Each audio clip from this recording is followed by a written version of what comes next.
we're working with today. We've worked on this cooler before. I think the last time I was out here I replaced one of these fans. I think that one. But today it's running at 50 degrees. I know the condenser is running, I could hear it up top. But our evap coil is pretty dirty, but I don't think that's the cause. I think we're low on charge. But let me get this evap coil cleaned up. While I'm back here, I might want to check for leaks. So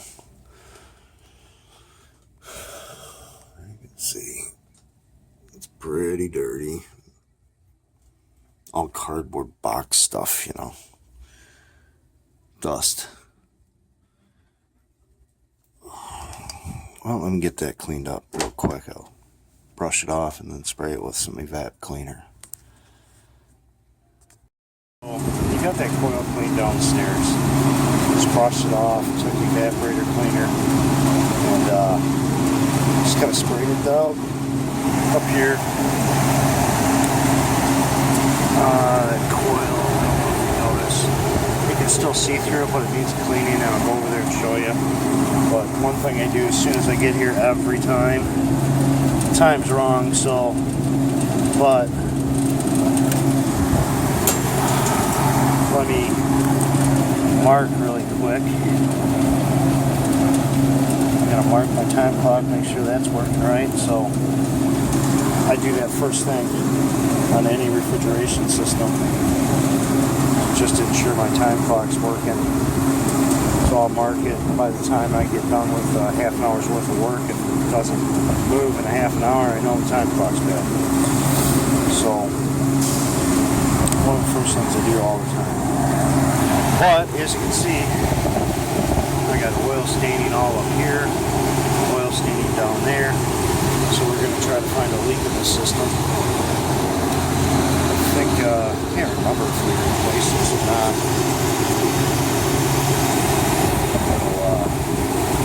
Little horse and a half system here. So let me get into this a little more, see if I can find a leak. What's in here? Dust and dirt.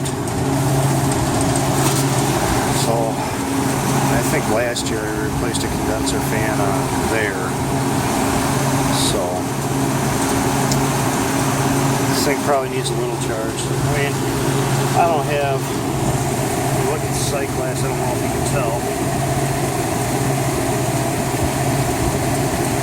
It's not exactly clear.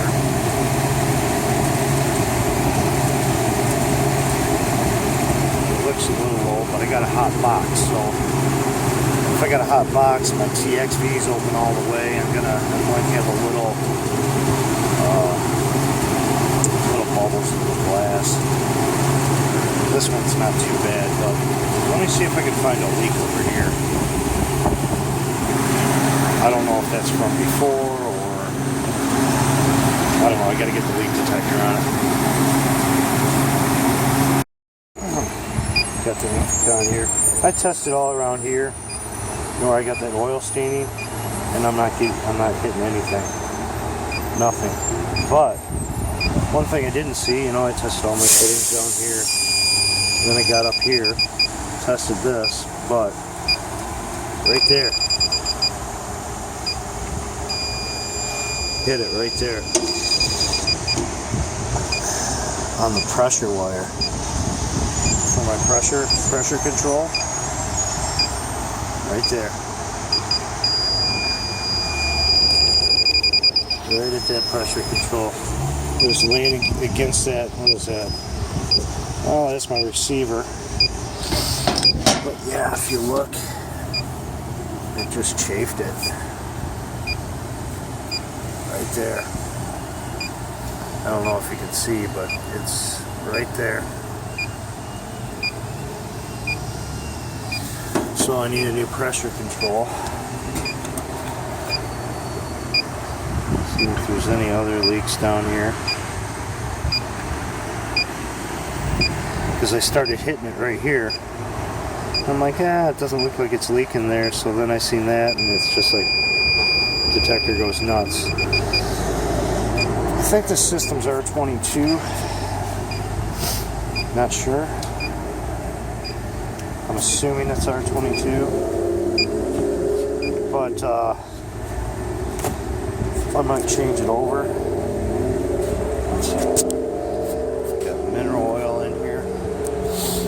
So I gotta look at my options. What's my best changeover, because I'm gonna have to I don't know if I got trader cores on here. I'm assuming I do, but if I don't, I might have to take part of the system down, and I don't know what refrigerant's in there.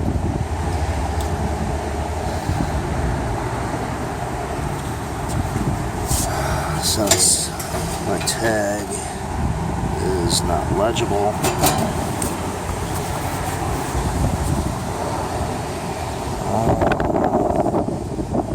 maybe I can take the disconnect off and see what's in here. I'm pretty sure this is 22. Oh, the nameplate's behind there. So the nameplate's behind here. You got to take that off to see the nameplate, but we'll go from there. It looks like, I don't know if you guys can see it.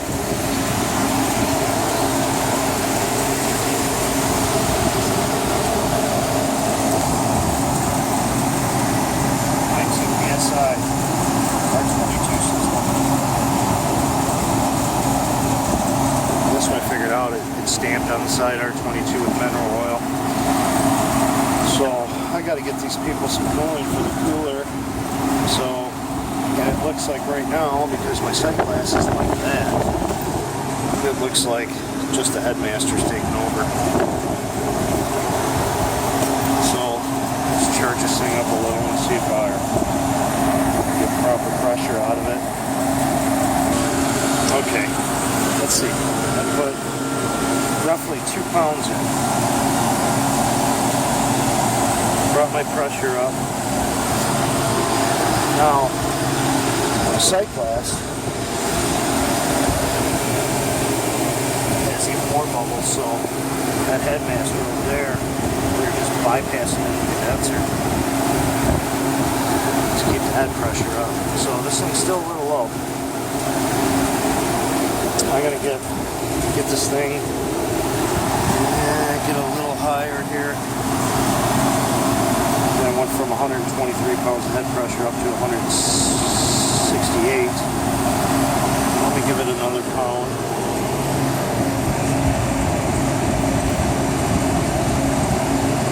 I got a total of 3 pounds in there right now. Let's see what she does.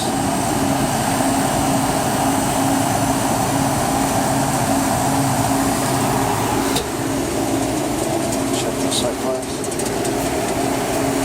Still got a lot of bubbles in the sight glass. But let me let it run, because that box is still hot. It's 50 degrees, that box. So if that box is hot, the TX is going to be opened up all the way. As soon as I get down to temperature, then bubbles will kind of stop if I'm charged right. But I'm also looking at my superheat, my subcooling. Superheat's still a little too high. Should be right around the 20 mark with the Copeland compressor. I want to see about 20 degrees of superheat at the condenser right here.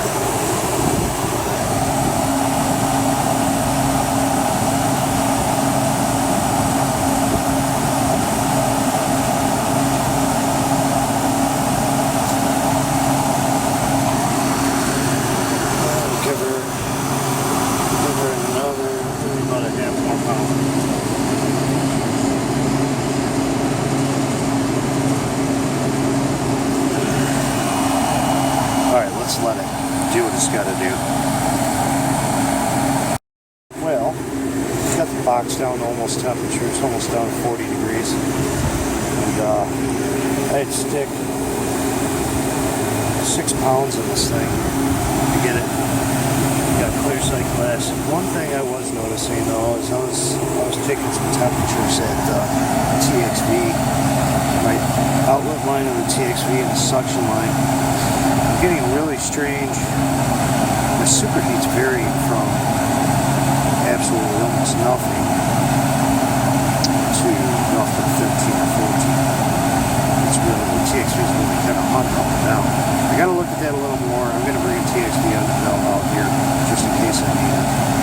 Then you can see my superheat right now.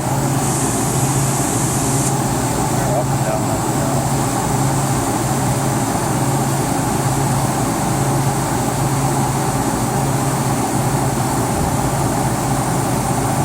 So for some reason this TXV is hunting up and down, up and down. It shouldn't be. We shouldn't have so much fluctuations. I mean, I understand it's a smaller cooler, you open up the door, you get heat in there, but there's not a lot of load in the space itself. It's pretty cool. But we're getting the fluctuations of superheat up and down. So I'm kind of suspecting it needs a TXV. We need this pressure control because it's that pressure control. This pressure control isn't this one. Rango pressure control. Because this other one is what? Low pressure control, I think.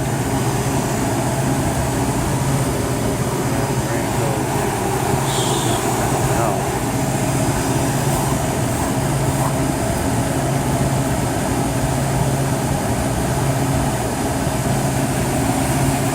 That's low pressure control, I think.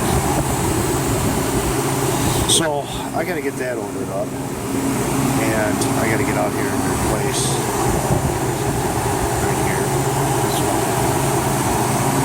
So I'll get that ordered up. I'll come out with the TXV at the same time because I have my, see, I'm at 28 degrees, and I'm now going up again. So that TXV is hung up and down, up and down. It should be a little more steady than that. Especially at temperature. I'm almost, 38, 40 degrees. Alright guys, well, that's it for this one. Oh, here, look. Time clock did move. So our time clock, let me set that time. I don't even know what time it is. 12:03. I don't want this thing. Off. I don't want to defrost it in the middle of the day. And it doesn't work.